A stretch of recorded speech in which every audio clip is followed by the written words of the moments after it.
My name is Robert Rodriguez. I've been working at Masters College now for about 2 years, which is really amazing to believe because it's one of the most prestigious schools around. And I got a criminal background, and it's violent, nonviolent. It has all kinds of stuff in my background. And the Lord's just blessed me with this job, and it's really been a help to my walk to be surrounded by believers and be able to stop the middle of my workday, go to chapel. It's truly been a blessing. I'm able to pick up classes. I'm able to provide a college education for my kids. It's been a true blessing. I lived a real bad life. I think to my addiction and the lifestyle I was involved in, it was really self-centered. And as I got sober, which I've been sober for a year, I was able to see the faults in my area, my aspect of life, and ask for forgiveness to a lot of people, to my mom, my dad, to my family members, all around. But it was really hard apologizing to them for everything I've done, to know that how I love them so much and I hurt them so much on the same hand too. Things with my family, the kids have been going really well. I've been having an opportunity to share the gospel with the kids.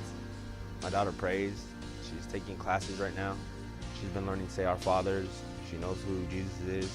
I had an opportunity last year, Easter. They asked me what Easter was about, and I told them what it was really about, how Jesus died and rose again. And she drew me a picture, and I'll never forget it. It said that it had a cross and had a bunch of hearts in it, and said that she loves Jesus. And that was the first time I shared who he was and who he did, what he did for us.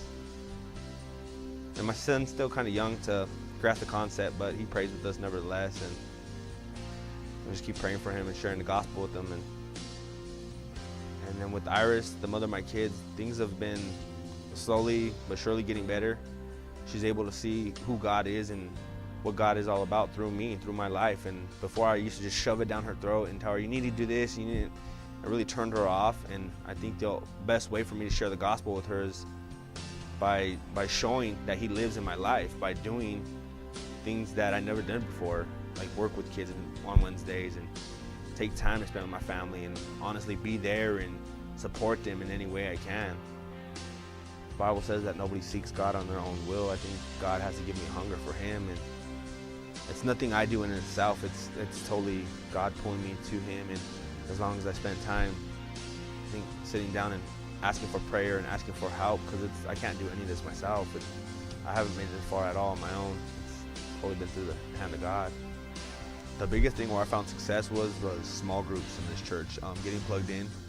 I got a Tuesday night small group, and I got a group of guys that really love me and they're willing to do anything for me. I give them a call pretty much any time of day, and they're there for me. They're like family.